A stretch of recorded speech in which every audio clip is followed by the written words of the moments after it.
Assalamualaikum warahmatullahi wabarakatuh. Innal hamdalillah hamdan katsiran thayyiban mubarakan fihi kama yuhibbu rabbuna wa yarda. Asyhadu an la ilaha illallah wahdahu la syarika lah wa asyhadu anna Muhammadan 'abduhu wa rasuluh. Allahumma shalli wa sallim wa barik ala nabiyyina Muhammadin wa ala alihi wa sahbihi wa man tabi'ahum bi ihsanin ila yaumiddin. Amma ba'd. Baik hadirin, alhamdulillah berbahagia sekali kita pada pagi hari ini bisa mengawali hari kita dalam keadaan sehat walafiat. Kita mengawalinya dengan setelah kita bertahajud, kemudian kita sholat subuh dengan berjamaah, dilanjutkan dengan ngaji. Rasulullah SAW bersabda, "Qurbatun aw rawhatun fi sabilillahi khairun minad dunya wa ma fiha." Pagi-pagi, sore-sore, akas-akasan di dalam jalan Allah Ta'ala, maka nilainya khairun minad dunya wa ma fiha. Mudah-mudahan kita semuanya termasuk golongan umat Rasulullah SAW yang cinta kepada Rasulullah SAW, sehingga akhir kelak kita bisa dikumpulkan di surga Allah Ta'ala bersama Rasulullah SAW. Allahumma amin. Sebelum kajian kita mulai, perlu kita ingatkan bahwa sebentar lagi kita masuk di tanggal 27 Juli, sama berarti kurang 2 pekan lagi. Sampun ngantos kasupen bahwa hari Ahad 27 atas nama Pondok Pesantren Islam Al-Gizi, pengumuman ini sampun ditempelaken sama Kepulauan Sulimale, biar nanti tidak ketinggalan informasi. Diajak semua keluarga, tetangganya, RT ini saja keluarga dijak berangkat mengikuti silaturahim nasional ke-12 dan tabligh akbar di pondok kita Islamic Center Al-Gizi. Mudah-mudahan semuanya pinangan sehat, dhahiron wa batinan, sehat lahir, sehat batine, sehat finansiale, usahanya digampangkan, umurnya diberkahi. Allahumma amin.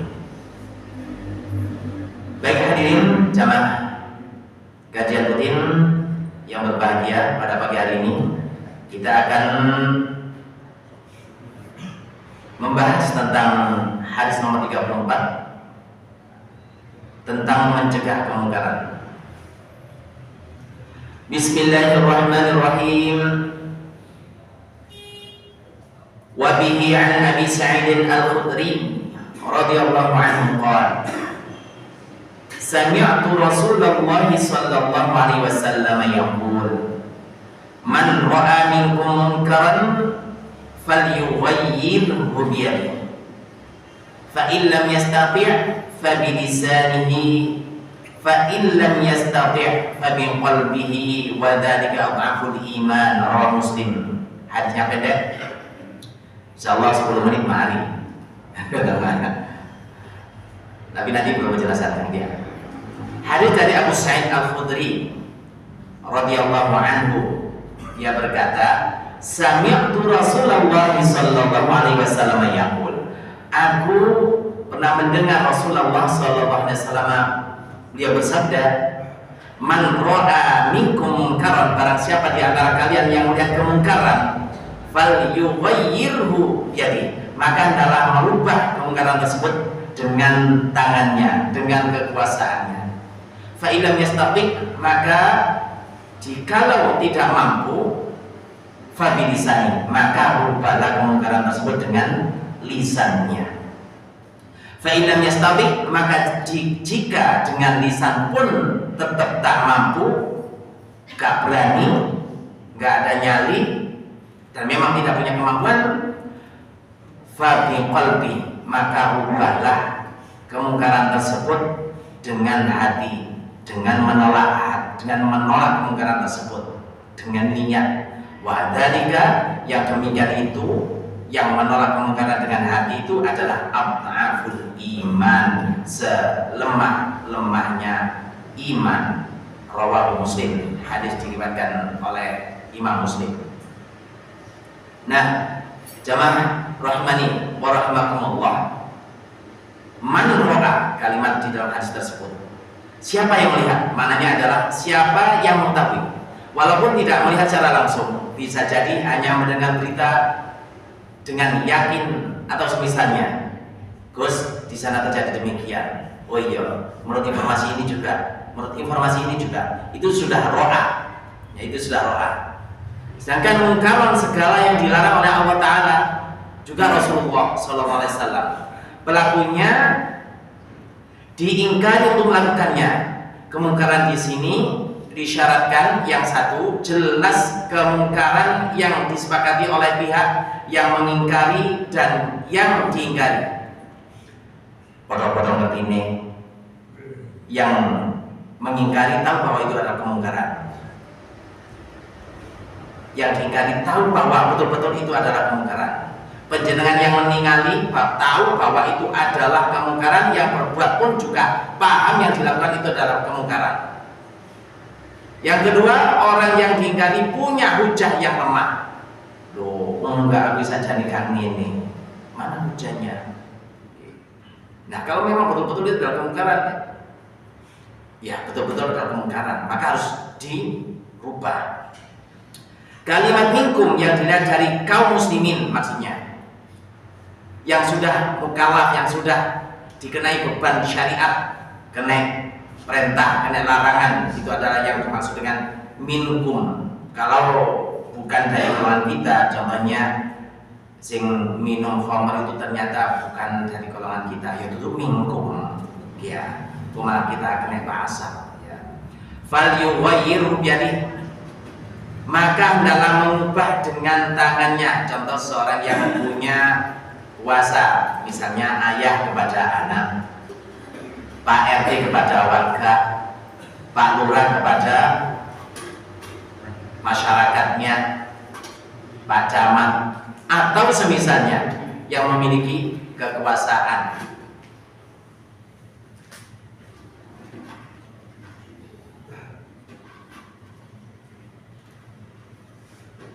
Fa'ilam yastati, kalau memang tidak mampu dengan tangannya, dengan kekuasaannya, fabilisani, maka ubahlah dengan lisannya. Yang mengingkari tetap bersikap hikmah. Ini yang penting, bukan dendam. Mengingkarinya itu dengan hikmah, dengan tetap melarangnya. Mengingkari dengan lisan termasuk juga mengingkari dengan tulisan. Gak iso ambek kawani langsung, bisa ditulis. Nah, gampang. Kalau zaman sekarang kan lewat tweet, lewat jadi gak enak. Kan di luar medsos nanti menjadi nyebar ya.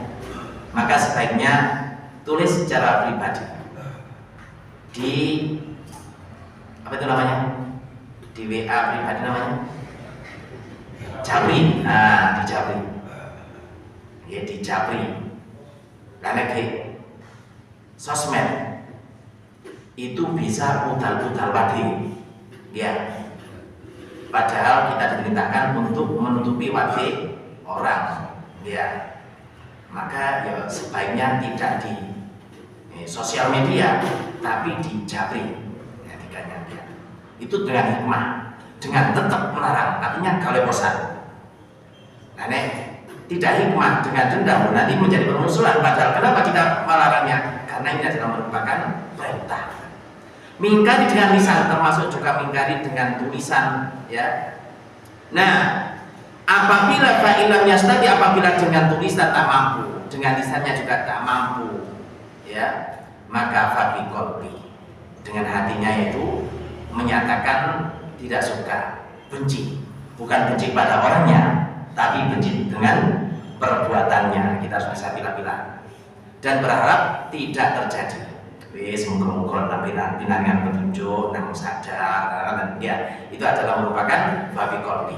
Dan yang hal tersebut merupakan aful iman, selemah-lemah iman, yaitu menandakan bahwa mengingkari dalam hati itulah selemah-lemahnya iman dalam mengingkari kemungkaran. Saya cari yang paling utama, yo biati, gak mampu, yo fabi lisan gak mampu, yo fabi qalbi. Itu merupakan selemah-lemahnya iman. Ojo ngantek kablas. Nah, ini dengan tindakan gak berani atau gak ngereken, menengahi dengan lisan ya enggak dengan kelas ambil hati parah kada hati nuliskan nolai menunggu wabe ya. Di dalam sebuah riwayat yang panjang disebutkan Rasulullah SAW bersabda ini, Inna Allaha la yu'adzibu al-'ammata bi'amali khassa minkum. Sesungguhnya Allah tidak mengadab secara menyeluruh karena perbuatan hanya sebagian orang. Hatta yarul munkar wa naihim, sehingga mereka orang-orang maksudnya bumi ini adalah kita semuanya orang-orang mukmin melihat kemungkaran di depan mata mereka sendiri.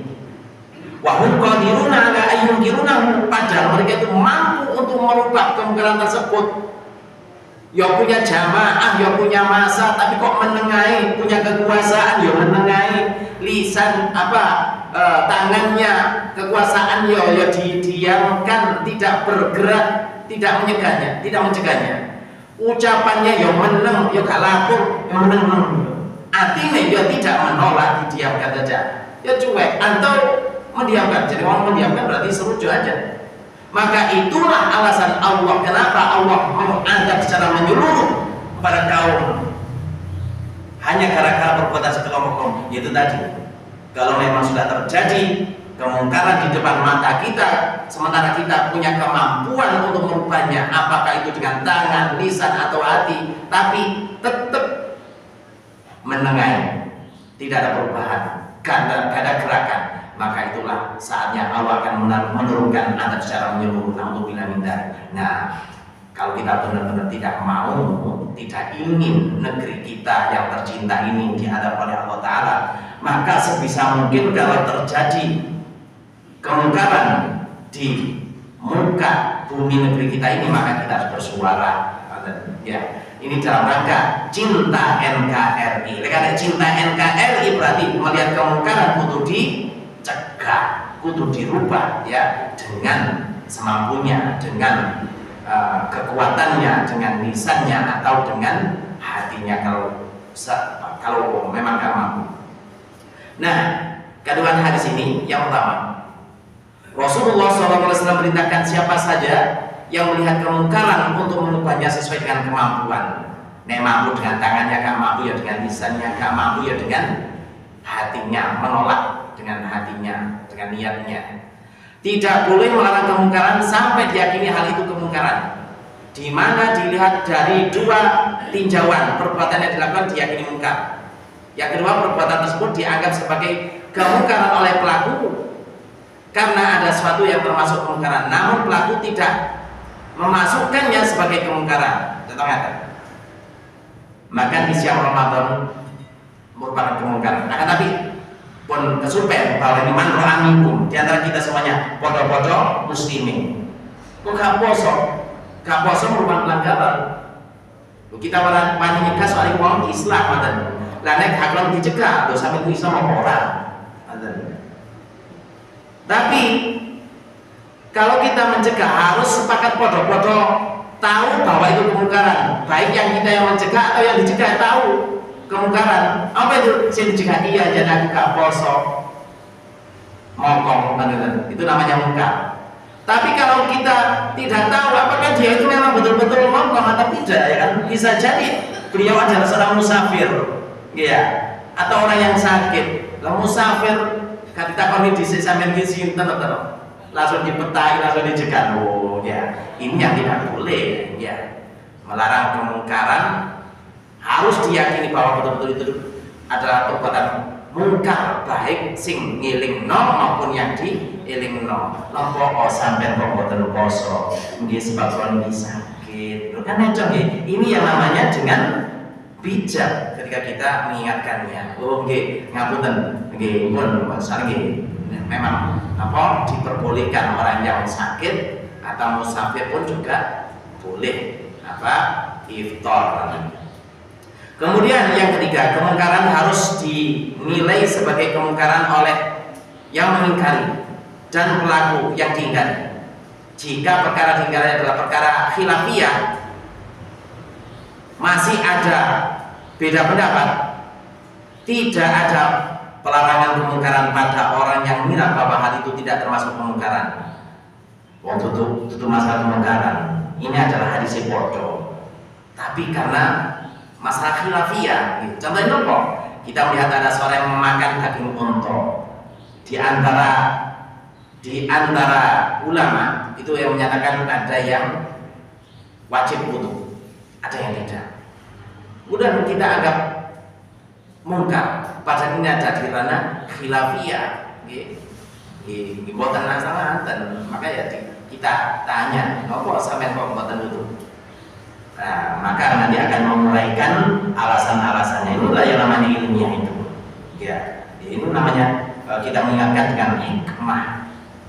Bukan ngawur, makanya kita semuanya diperintahkan untuk ngaji biar kita semuanya tahu. Kemudian, apakah mengubah dengan tangan dilakukan untuk setiap keadaan? Jawabannya tidak juga. Jika ada masalah, kita tidak perlu melarang kemungkaran dengan tangan. Malah semua, ini sudah saya ingatkan sudah 3 kali. Kalau tidak saya ingatkan, kalau sampai tidak bergerak, maka saya akan bergerak. Apakah harus begitu? Nah, kerusakan yang besar bisa saja terhindar. Caranya dengan menerjang kerusakan yang lebih ringan. Contohnya, ada yang melihat kemungkaran pada lembaga atau pada satu tempat. Kalau yang hanya dengan tangannya, maka ya sebenarnya mampu saja, dia punya masa. Namun jika itu dilakukan, kerusakan akan terjadi lebih besar. Kerusakan tersebut bisa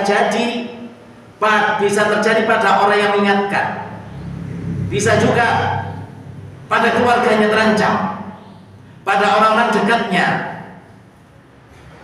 yang mendukung dakwahnya. Jika kita takut kerusakan itu menjadi meluas seperti itu, maka kemungkaran yang terjadi tak perlu diingkari dengan tangan kita. Makanya kita harus jeli dalam melihat hal ini, ya. Harus jeli, tidak asal gitu aja kemungkaran langsung tak kawan tak pasang bunuh. Apa dampaknya berikutnya? Sampai sekarang yang namanya dakwah di tempat yang ada catatan seperti itu, maka sampai sekarang akan di frame. Ini dampaknya, kita harus jeli berpikir sampai situ. Teman saya namanya Ustadz Ubed, ngantek sambat datang dulu. Pas gua kunjungi, orang-orang ini ngawur, dakwah seperti itu. Enak aja mereka itu melakukan seperti itu. Saya yang ada di sini, setelah itu saya sudah terkota, saya nggak bisa berdakwah lagi. Loh kan ngantek ya, bahayanya. Sehingga yang mestinya orang mendapatkan pencerahan ketika itu tak bisa. Kenapa? Karena setelah terjadi kejadian itu, akhirnya sampai lama sekarang sudah bisa lagi. Ini sambat saudara saya yang ada di jauh sana akibat dampak yang melakukan hadis ini dipakai sampai nggak berani berbuat sampai baji itu. Bukan bajinya begitu, tapi kita harus berhitung bagaimana dampaknya nanti. Ya, coba kita lihat firman Allah Ta'ala di dalam surat Al-An'am ayat 108. A'udzu billahi minasy syaithanir rajim.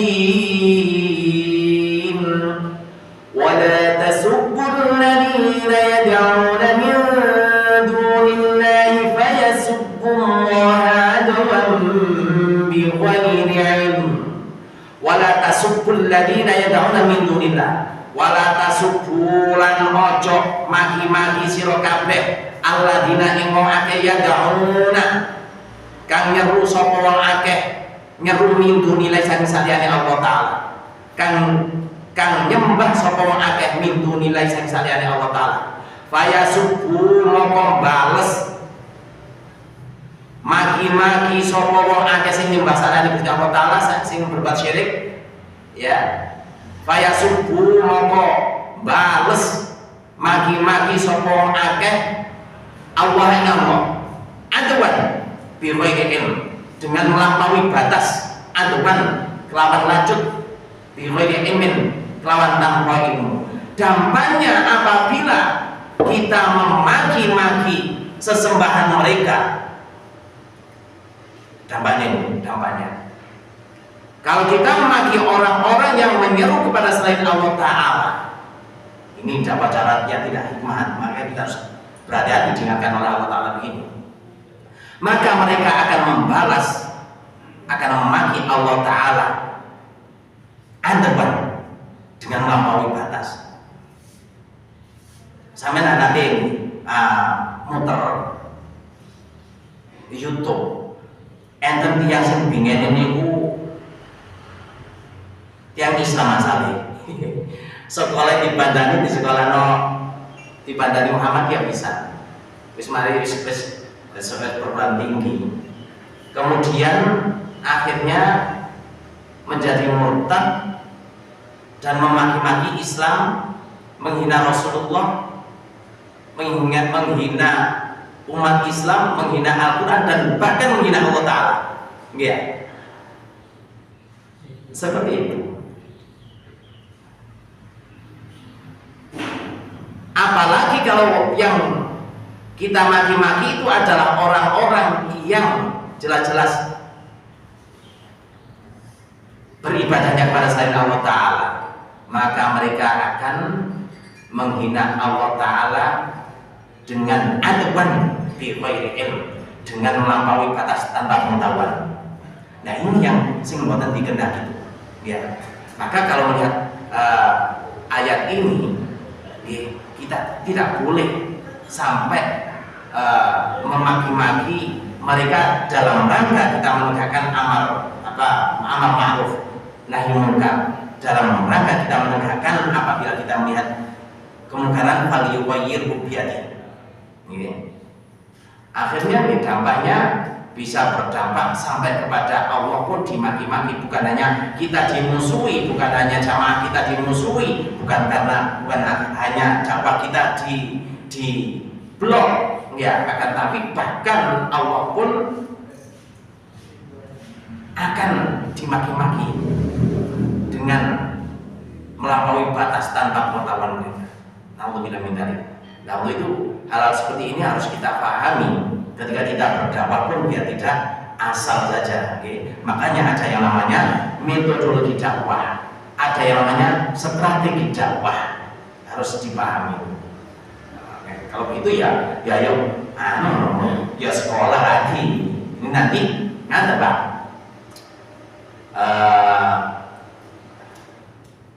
Ustaz Akbar juga terlibat ya nanti ya, ada di AMM. Iya, Ustaz Akbar, saya, Ustaz, semua Ustaz, semua kiai yang ada di Majelis Tabligh, kita memang berniat Bismillahirrahmanirrahim mendirikan Akademi Mubaligh Muhammadiyah. Di dalam rangka kita ini, biar nomor satu, mumpung kita semuanya masih hidup, biar tidak terputus. Yang kita pikirkan, ojo nganti anak muda tidak ada lagi sing siap untuk menggantikan. Ini yang kita pikirkan. Bagaimana mereka nanti harus jadi imam, bagaimana mereka harus jadi khotib. Makanya yang kita pikirkan. Kemudian lebih-lebih bagaimana mereka berdakwah. Ini harus kita berikan ilmu fikih dakwah. Nanti kita berikan fikih dakwah. Ya, dalam hal menyampaikan seperti ini, kalau tidak diberikan fikih dakwah, maka berbahaya. Maka hal yang wajib kita berikan fikih dakwah. Tidak sekadar bisa ngimami enak, bisa khutbah enak, ya. Ternyata khutbah enak itu adalah definisinya khutbahnya tidak menyakitkan orang lain, dan dirasa itu enak, menyejukkan. Dakwah itu adalah mengajak, bukan mengejek. Tapi negatif bahayanya negatif sampai mengejek, ya kita nomor satu sudah diingatkan oleh Allah Ta'ala dalam surat Al-An'am 108 tadi. Bahayanya nanti orang yang kita ejek maka balik mengejek kita, bahkan mengejek Allah sesembahan kita semuanya.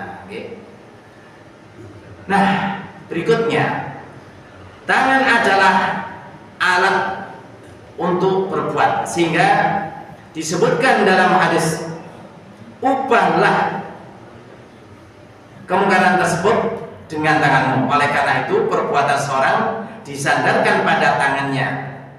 Kalau dalam surat Asy-Syura ayat ke-30 Allah Ta'ala berfirman, a'udzubillahi minasyaitonir rajim, wa ma asabakum min musibatin fabima kasabat aydikum, dan apa saja musibah yang menimpa kalian maka adalah disebabkan oleh perbuatan tanganmu sendiri.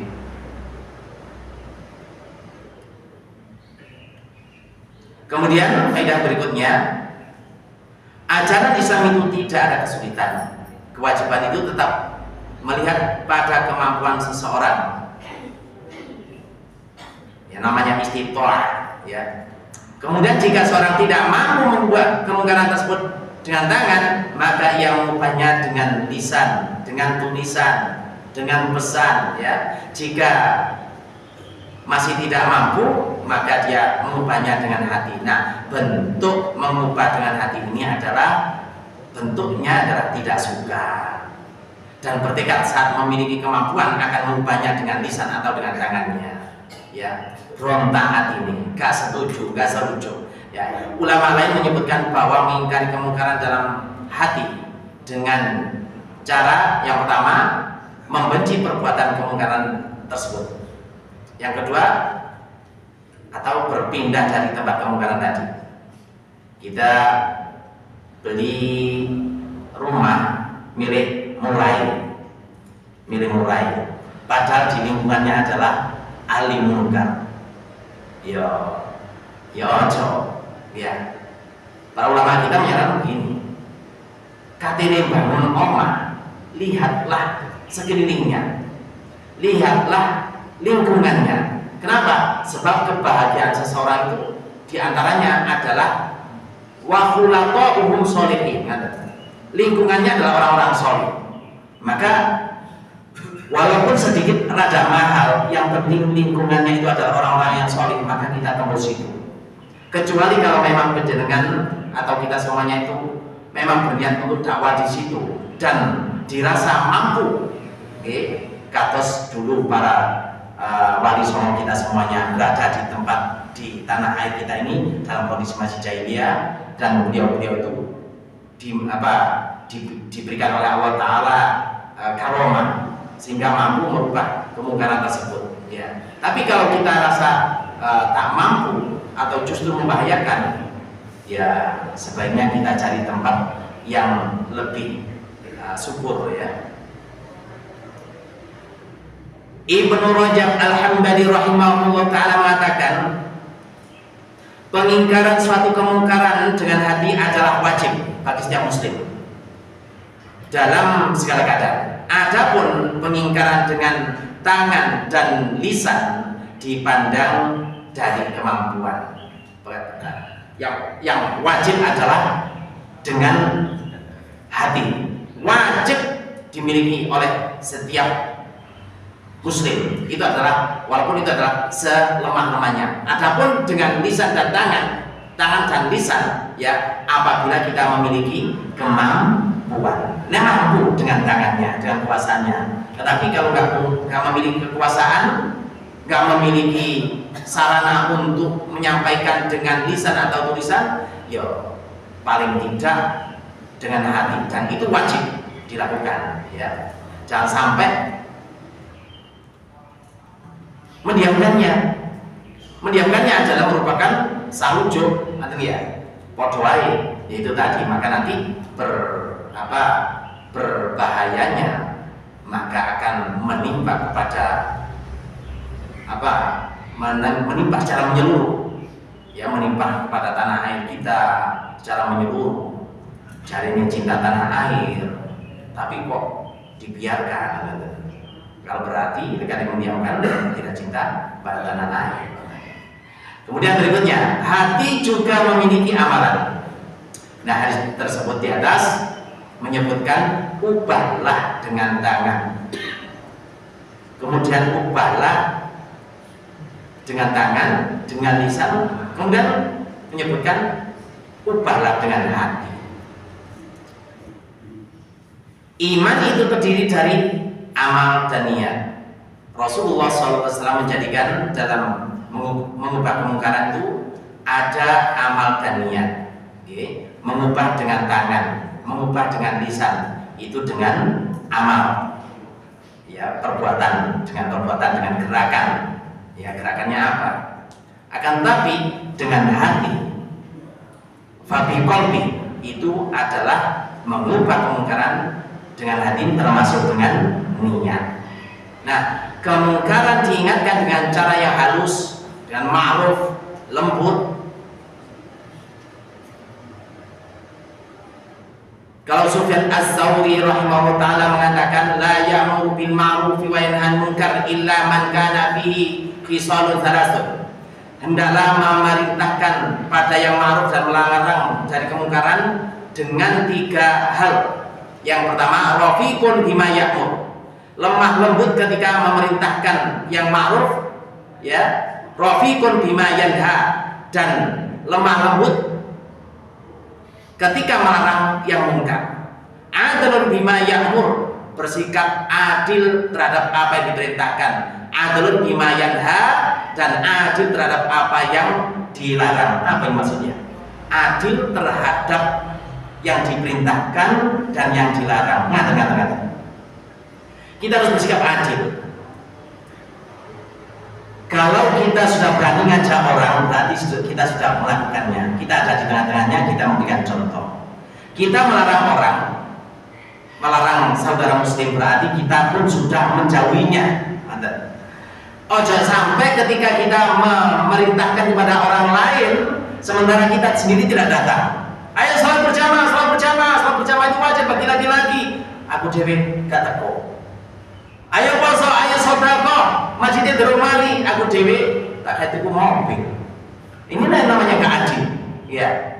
Ya, kalau memang belum selesai ayo bareng-bareng. Ya, bareng-bareng. Kita kotor kan. Hei, cok. Ojo nang tretes. Iku menurut haram, dosa gede. Kabeh dilarang. Datang sing melarang dhewe. Nah, untuk bilang minta nih. Ya ini nanti karena tidak berbuat adil. Apa yang dilarang, apa yang diperintahkan tak sesuai dengan yang ngomong tadi. Yang dilarang pun juga tak sesuai, maka berakibat nanti berdampak ketika di akhir menjadi tontonan penghuni neraka yang lainnya. Ya, disebutkan dalam Sahihain disebutkan, ya, kelak di akhirat nanti ono tontonan tontonannya ahli neraka, di mana dia berputar-putar di neraka dalam keadaan usus terburai, isi perut terburai, diseret-seret rono ini, mumet. Ditakoni sampai penghuni neraka yang lainnya. Loh, Pak, bukankah sampean dulu yang begini-begini, sampean yang aman Pak, terus sampean sengaja-ngaja itu? Iya, kenapa sampai begini nasib sampean? Dulu aku melarang, aku memerintahkan kalian, tapi aku tidak datang. Dan aku melarang kalian, tapi aku mendatangi yang dilarang tadi. Itulah dampaknya, akhirnya nanti menjadi tontonan ahli neraka. Berarti orang neraka itu orang tontonan tinggi, orang hiburannya gini. Ya, hiburannya adalah orang yang suka ceramah, orang yang suka ngajak-ngajak, tapi dia sendiri tidak konsisten terhadap apa yang dikatakannya.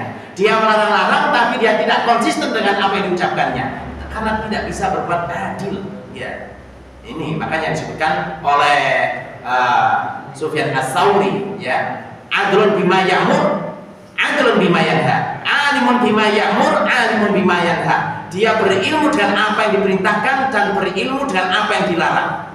Diilmuni dulu, tidak asal. Makanya nanti ketika kita bentuk AMM, Akademi Mubalek Muhammadiyah, memang betul-betul kita didik. Azam kami begini Pak, para kiai, para ustadz itu, sebelum kita dipundut oleh Allah Ta'ala, maka kita bentuk yang namanya kader. Apabila kader ini sudah terbentuk, maka kita sudah siap diambil oleh Allah Ta'ala. Ojo ngantek kita dorong berbuat, kita belum membuat kader. Imam iki kono cek kono, masjid kono cek durung sing siap, kono durung siap. Kita diam saja, maka kita tidak mau, ya kan?